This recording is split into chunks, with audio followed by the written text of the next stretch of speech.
बाघ की भी क्या कम मौज है। उसमें बड़ा ईश्वरी तेज व्यक्त हुआ है। उससे मित्रता रखना असंभव नहीं। भगवान पाणिनि अरण्य में बैठे शिष्यों को पाठ पढ़ा रहे थे। इतने में बाघ आ गया। बालक घबराकर चिल्लाने लगे, व्याघ्र व्याघ्र। पाणिनि ने कहा, अच्छा, व्याघ्र का अर्थ क्या है?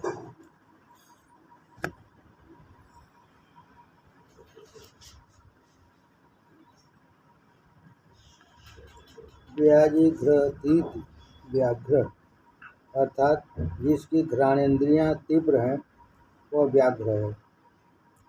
बालकों को भले ही उससे कुछ डर लगा हो, पर भगवान पाणिनि के लिए तो वह व्याघ्र एक निरुपद्रवी आनंदमय शब्द मात्र हो गया था। बाघ को देखकर वे उस शब्द की व्युत्पत्ति बताने लगे। व्याघ्र पाणिनि को खा गया। बाघ पाणिनि को खा गया, परंतु बाघ के खा जाने से क्या हुआ?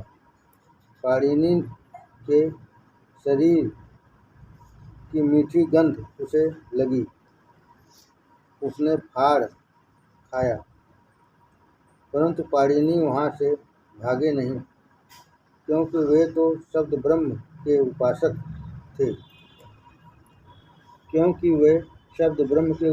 थे। उनके लिए सब कुछ अद्वैतमय हो गया। व्याघ्र में भी वे शब्द ब्रह्म का अनुभव कर रहे थे। पाणिनि की इस महत्ता के कारण ही भाष्यों में जहाँ जहाँ उसका नाम आता है वहाँ वहाँ भगवान पाणिनि कहकर पूज्य भाव से उनका उल्लेख किया जाता है। वे पाणिनि का अत्यंत उपकार मानते हैं।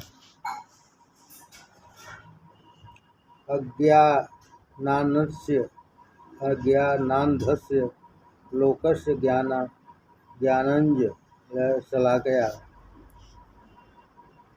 चक्षुरुन्मीलितं येन तस्मै पाणिनये नमः। ऐसे भगवान पाणिनि व्याघ्र में परमात्मा का दर्शन कर रहे थे। ज्ञानदेव ने कहा है,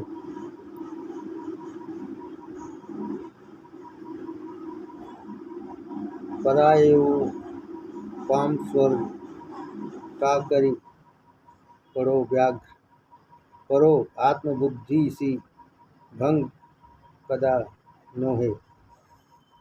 भले ही घर में स्वर्ग उतर आए या व्याघ्र आकर चढ़ाई कर दे, फिर भी आत्मबुद्धि में कोई भंग न हो। ऐसी महर्षि पाणिनि की स्थिति हो गई थी। वे इस बात को समझ गए थे कि व्याघ्र एक दैवी विभूति है। वैसा ही वह सांप से लोग बहुत डरते हैं, परंतु सांप मानो कर्मठ शुद्धि प्रिय ब्राह्मण ही है। कितना स्वच्छ, कितना सुंदर, जरा भी गंदगी उसे बर्दाश्त नहीं। गंदे ब्राह्मण कितने ही दिखाई देते हैं, परंतु गंदा सांप कभी किसी ने देखा है? वह मानो एकांतवासी ऋषि ही हो। निर्मल, सतेज, मनोहर हार जैसा वह सांप, उससे क्या डरना। हमारे पूर्वजों ने तो उसको पूजा का विधान किया है। भले ही आप कहिए कि हिंदू धर्म में न जाने कैसी कैसी मूर्खताएं भरी पड़ी हैं, परंतु नाग पूजा का विधान उसमें अवश्य है।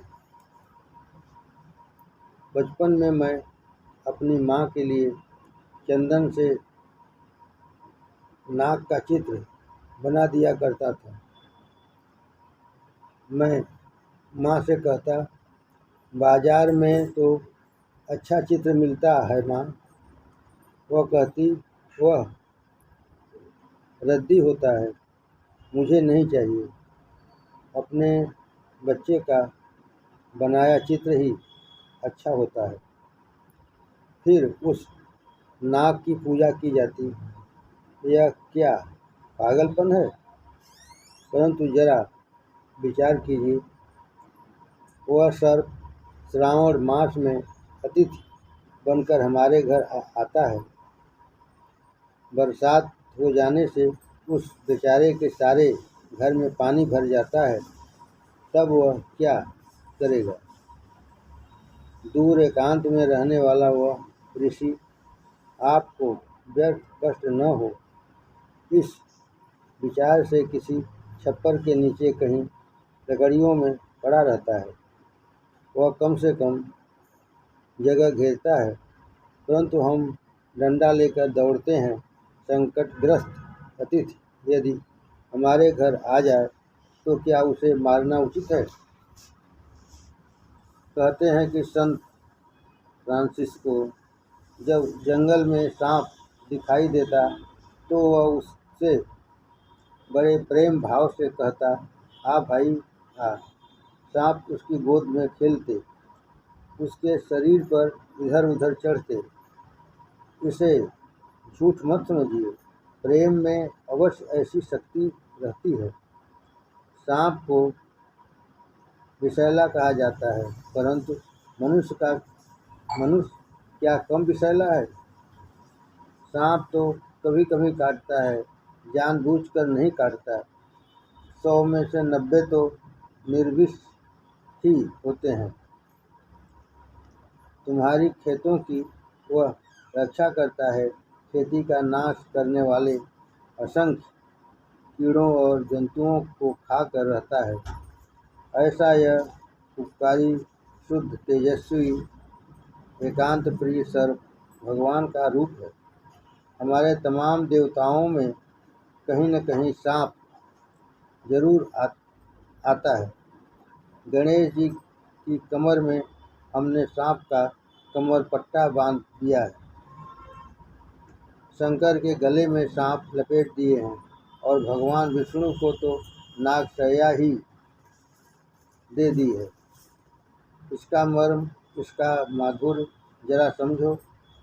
इन सब का भावार्थ यह है कि नाग के रूप में यह ईश्वरीय मूर्ति ही व्यक्त हुई है। इस सर्पस्थ परमेश्वर का परिचय प्राप्त कर लो। ऐसे कितने उदाहरण दूं?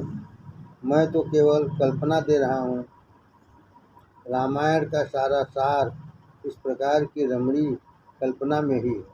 रामायण में पिता पुत्रों का प्रेम, माँ बेटों का प्रेम, भाई भाई का प्रेम, पति पत्नी का प्रेम, सब कुछ है। परंतु मुझे रामायण इस कारण प्रिय नहीं है। मुझे वह इसलिए पसंद है कि राम की मित्रता बानरों से हुई। आजकल कहते हैं कि वे बानर तो नाग जाति के थे। इतिहासज्ञों का काम ही है गड़े मुर्दे को उखाड़ना। उनके इस कार्य पर मैं आपत्ति नहीं उठाता, लेकिन राम ने यदि असली बानरों से मित्रता की हो तो इसमें असंभव क्या है? राम का रामत्व, रमणीयत्व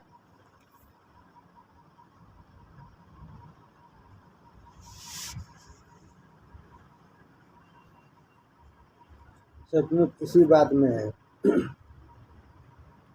कि राम और बानर मित्र हो गए। ऐसा ही कृष्ण और गायों का संबंध है। सारी कृष्ण पूजा का आधार यह कल्पना है। श्री कृष्ण के किसी चित्र को लीजिए तो आपको इर्द गिर्द गायें खड़ी मिलेंगी। गोपाल कृष्ण, गोपाल कृष्ण। यदि कृष्ण से गायों को अलग कर दो तो फिर कृष्ण में बाकी क्या रहा? राम में यदि बानर हटा दिए तो फिर राम में भी क्या राम बाकी रहा?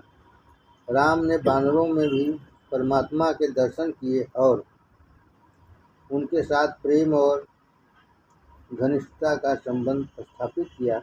यह है रामायण की कुंजी।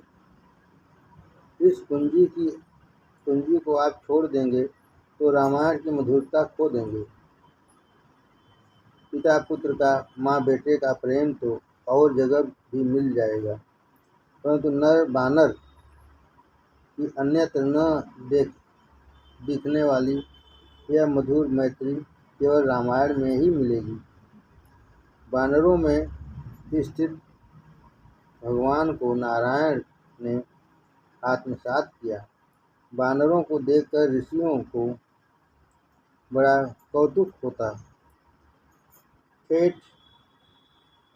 रामपेट से लेकर कृष्णा तट तक जमीन पर पैर न रखते हुए वे बानर एक पेड़ से दूसरे पेड़ पर कूदते फांदते और क्रीड़ा करते घूमते थे।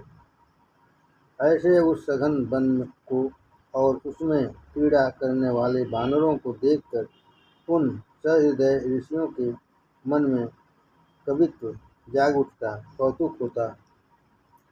ब्रह्म की आँखें कैसी होती हैं, वह बताते हुए उपनिषदों ने बंदरों को आँखों की उपमा दी है। बंदरों की आँखें बड़ी चंचल होती हैं, चारों ओर उनकी निगाह दौड़ती है। ब्रह्म की आँखें ऐसी ही होनी चाहिए। आँखें स्थिर कर रखने से ईश्वर का काम नहीं चलेगा। आप ध्यानस्थ होकर बैठ सकते हैं, परंतु यदि ईश्वर ध्यानस्थ हो जाए तो फिर संसार का काम क्या हाल हो। अतः ऋषियों को बंदरों में सबकी चिंता रखने वाले ब्रह्म की आँखें दिखाई देती हैं। बानरों में परमात्मा के दर्शन करना सीख लो। बानरों में परमात्मा के दर्शन करना सीख लो। और वह मोर, महाराष्ट्र में मोर बहुत नहीं है, परंतु गुजरात में उसकी विपुलता है। मैं गुजरात में था, रोज 10-12 मील घूमने की मेरी आदत थी। घूमते हुए मुझे मोर दिखाई देते थे। जब आकाश में बादल छा रहे हों, मेघ बरसने को तैयार हो, आकाश का रंग गहरा श्याम हो गया हो, तब मोर कूकता है। हृदय से खींचकर निकलने वाली उसकी वह तीव्र पुकार एक बार सुनो तो पता चले। हमारा सारा संगीत शास्त्र मयूर की इस ध्वनि पर ही रचा गया है। मयूर की ध्वनि ही षड्ज है, षड्जम रौत। यह पहला षड्ज हमें मोर से मिला, फिर घंटा, फिर घटा बढ़ा कर दूसरे स्वर हमने बिठाए। मेघ की ओर गड़ी हुई उसकी वह दृष्टि, उसकी वह गंभीर ध्वनि और मेघ की गड़बड़ गर्जना सुनते ही फैलने वाली उसकी वह पूंछ की छतरी, आहा! उसकी उस छतरी के सौंदर्य के सामने मनुष्य की सारी शान चूर हो जाती है। राजा महाराजा भी सजते हैं, परंतु मयूर पुच्छ की छतरी के सामने वे क्या सजेंगे। कैसा उसका भव्य दृश्य, वे हजारों आँखें, वे नाना रंग, वे अनंत छटाएं, वह अद्भुत सुंदर मृदु रमणीय रचना, वह उम्दा बेल बूटा। जरा देखिए तो उस छतरी की ओर, उसमें परमात्मा भी देखिए। यह सारी सृष्टि इसी तरह सजी हुई है। सर्वत्र परमात्मा दर्शन देता हुआ खड़ा है, परंतु उसे न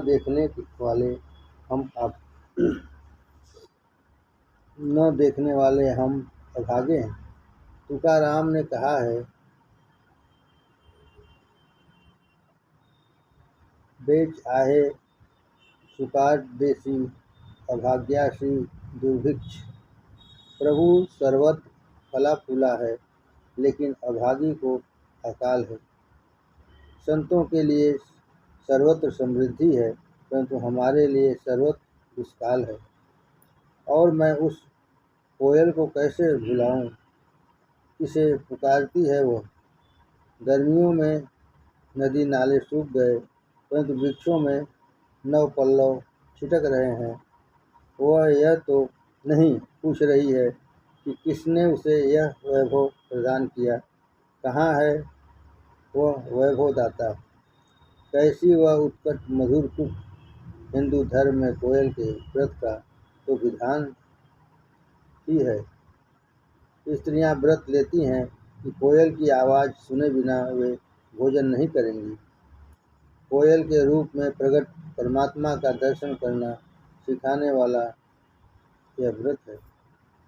वह कोयल कीमती सुंदर कूक लगाती है, मानो उपनिषद ही गाती है। कवि वर्डवर्थ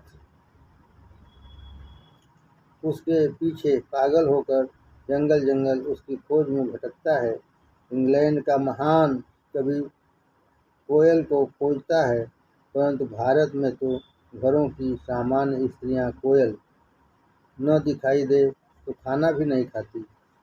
इस कोकिला व्रत की बदौलत भारतीय स्त्रियों ने महान कवि की पदवी प्राप्त कर ली है।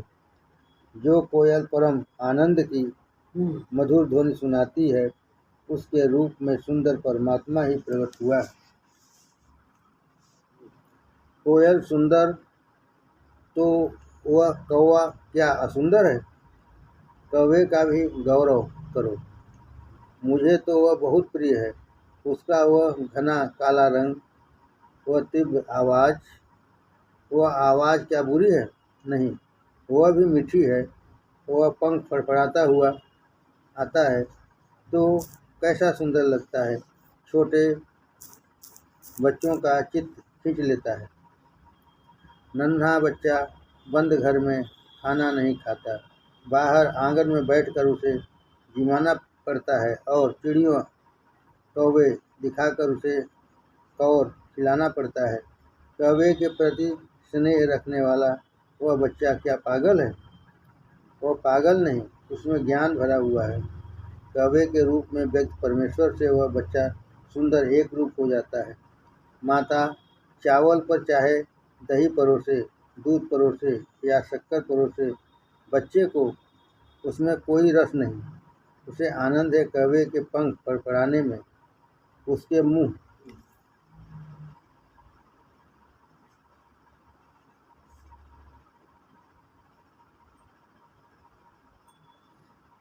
बिचकाने में। सृष्टि के प्रति छोटे बच्चों का इतना कौतूहल मालूम होता है, उसी पर तो सारी ईसप नीति रची गई है। इस ईसप को सर्वत्र ईश्वर दिखाई देता था। अपनी प्रिय पुस्तकों की सूची में मैं ईसप नीति का नाम सबसे पहले रखूँगा, भूलूँगा नहीं। ईसप के राज्य में 2 हाथों वाला, 2 पाँवों वाला मनुष्य ही अकेला नहीं है। उसमें सियार, कुत्ते, कौवे, हिरन, खरगोश, कछुए, सांप, केचुए सभी बातचीत करते हैं, हंसते हैं। एक प्रचंड सम्मेलन ही समझिए न। ईसप से सारी चराचर सृष्टि बातचीत करती है। उसे दिव्य वर्णन दर्शन प्राप्त हो गया है। रामायण भी इसी तत्व पर, इसी दृष्टि पर रची गई है। तुलसीदास जी ने राम की बाल लीला का वर्णन किया है। राम आंगन में खेल रहे हैं, एक कौवा पास आता है। राम उसे धीरे से पकड़ना चाहते हैं, कौवा पीछे फुदक जाता है। अंत में राम थक जाते हैं, परंतु उन्हें एक युक्ति सूझती है। मिठाई का एक टुकड़ा लेकर राम कौवे के पास जाते हैं। राम टुकड़ा जरा आगे बढ़ाते हैं, कौवा कुछ नज़दीक आता है। इस तरह के वर्णन में तुलसीदास जी ने कई चौपाइयाँ लिख डाली हैं, क्योंकि वह कौवा परमेश्वर है। राम की मूर्ति का अंश ही उस कौवे में भी है। राम और कौवे की वह पहचान मानो परमात्मा से परमात्मा की पहचान है। दुर्जन में भी परमेश्वर का दर्शन।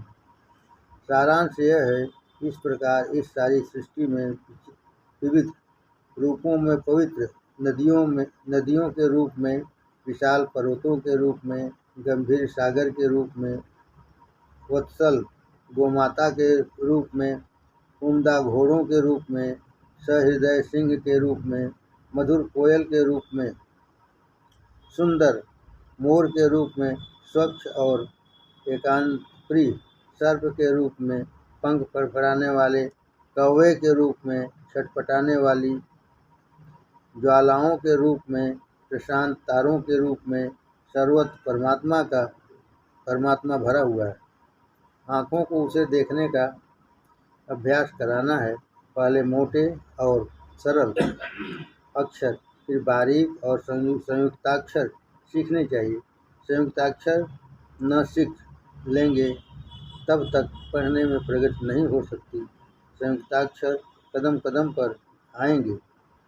दुर्जनों में स्थित परमात्मा को देखना भी सीखना चाहिए। राम समझ में आता है, परंतु रावण भी समझ में आना चाहिए। प्रहलाद जचता है, परंतु हिरण्यकश्यप भी जचना चाहिए। वेद में कहा है, नमो नमः स्तेनानाम पतये नमो नमः। नमः कुंजी तेभ्यो नमो निषादेभ्यः ब्रह्मवासा ब्रह्मदासा ब्रह्म वेभेतित्वा।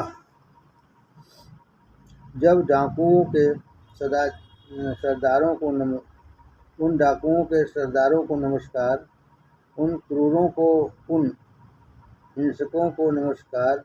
ये ठग, ये चोर, ये डाकू सब ब्रह्म ही है। इन सबको नमस्कार। इसका अर्थ क्या? इसका अर्थ यह है कि सरल अक्षर तो सीख गए, अब कठिन अक्षरों को भी सीखो। कार्लाइल ने विभूति पूजा नामक एक पुस्तक लिखी है। उसने उसमें नेपोलियन को भी एक विभूति कहा है। यहाँ शुद्ध परमात्मा नहीं है, मिश्रण है, परंतु इस परमात्मा को भी पचा लेना चाहिए। इसीलिए तुलसीदास जी ने रावण को राम का विरोधी भक्त कहा है। हाँ, इस भक्त के रंग ढंग कुछ भिन्न है। आग पर पांव पड़ने पर वह जलता है, सूज जाता है, परंतु सेंक करने से सूजन पटक जाती है। तेज एक ही, पर आविर्भाव भिन्न भिन्न है। राम और रावण में आविर्भाव भिन्न भिन्न दिखाई दिया, तो भी वह है एक ही परमेश्वर का। स्थूल और सूक्ष्म, सरल और मिश्र, सरल अक्षर और संयुक्ताक्षर सब सीखो, और अंत में यह अनुभव करो कि परमेश्वर से खाली एक भी स्थान नहीं है। अणु रेणु में भी वही है। चींटी से लेकर ब्रह्मांड तक सर्वत्र परमात्मा ही व्याप्त है। सबको एक ही चिंता करने वाला कृपालु, सबकी एक ही चिंता करने वाला कृपालु, ज्ञानमूर्ति, वत्सल, समर्थ, पावन, सुंदर परमात्मा चारों ओर सर्वत्र खड़ा है। विश्वरूप दर्शन, अध्याय 11। विश्वरूप दर्शन की अर्जुन की उत्कंठा।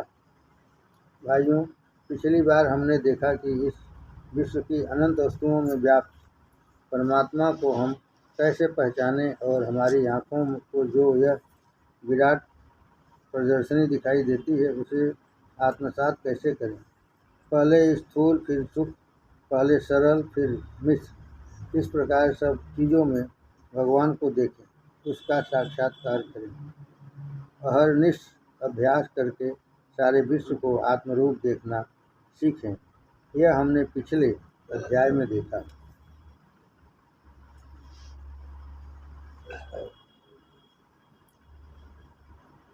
अब आज 11वां अध्याय देखना है। इस अध्याय में भगवान ने अपना प्रत्यक्ष रूप दिखाकर अर्जुन पर अपनी परम कृपा प्रकट की है। अर्जुन ने भगवान से कहा, प्रभु, मैं आपका वह संपूर्ण रूप देखना चाहता हूँ जिसमें आपका सारा महान प्रभाव प्रकट हुआ है। वह रूप मुझे आँखों से देखने को मिले। अर्जुन की यह मांग विश्वरूप दर्शन की थी। हम विश्व जगत इन शब्दों का प्रयोग करते हैं। यह जगत विश्व का एक छोटा सा भाग है। यह जगत विश्व का एक छोटा सा भाग है। इस छोटे से टुकड़े का भी आजकल ठीक से हमें आकलन इस छोटे से टुकड़े का भी आकलन ठीक से हमें नहीं होता। सारे विश्व की दृष्टि से देखें तो यह जगत जो हमें इतना विशाल दिखाई देता है, अतिशय तुच्छ लगेगा। रात के समय आकाश की ओर जरा दृष्टि डालें तो अनंत गोले दिखाई देते हैं। आकाश में आंगन की वह रंगवल्ली, वे छोटे छोटे सुंदर फूल, वे लुक लुक करने वाली लाखों तारिकाएं, इन सब का स्वरूप क्या आप जानते हैं? ये छोटी छोटी सी तारिकाएं महान प्रचंड हैं। उनके अंदर अनंत सूर्यों का समावेश हो जाएगा। वे रसमय, तेजोमय, ज्वलंत धातुओं के गोल पिंड हैं। ऐसे ही इन अनंत पिंडों का हिसाब कौन लगाएगा? न इनका अंत है न पार। खाली आँखों से ये हजारों दिखते हैं। दूरबीन से देखें तो करोड़ों दिखाई देंगे। उसमें बड़ी दूरबीन हो तो परार्धों दिखने लगेंगे और यह समझ में आना कठिन हो जाएगा कि आखिर इसका अंत कहाँ है, कैसा है। यह तो अनंत सृष्टि ऊपर नीचे उस जगह फैली हुई है। उसका एक छोटा सा टुकड़ा जगत कहलाता है। परंतु यह जगत भी कितना विशालकाय दिख पड़ता है। यह विशाल सृष्टि परमेश्वर के स्वरूप का एक पहलू है। अब उसका दूसरा पहलू लो, वह है काल। यदि हम पिछले काल पर दृष्टि दौड़ाएं तो इतिहास की मर्यादा में बहुत हुआ तो 10,000 साल तक पीछे जा सकेंगे। आगे की काल तो ध्यान में ही नहीं आता। इतिहास काल 10,000 वर्षों का और स्वयं हमारा जीवन काल तो मुश्किल से 100 साल का है। वास्तव में काल का विस्तार अनादि और अनंत है। कितना काल बीता है इसका कोई हिसाब नहीं। आगे कितना काल है इसकी कोई कल्पना नहीं होती। जैसे विश्व की तुलना में हमारा जगत सर्वथा सूक्ष्म है, वैसे ही इतिहास के 10,000 साल अनंत काल की तुलना में कुछ भी नहीं है। भूतकाल अनादि है और भविष्य काल अनंत है। यदि छोटा सा वर्तमान काल सचमुच कहाँ है? यह छोटा सा वर्तमान काल सचमुच कहाँ है, यह बताने जाते हैं तब तक वह भूतकाल में विलीन हो जाता है। ऐसा यह अत्यंत चपल वर्तमान काल मात्र हमारा है। मैं अभी बोल रहा हूँ, परंतु मुँह से शब्द निकला कि वह भूतकाल में विलीन हो गया। इस तरह यह महान काल नदी सतत बह रही है। न उसके उद्गम का पता है न अंत का, बीच का थोड़ा सा प्रवाह मात्र हमें दिखाई देता है।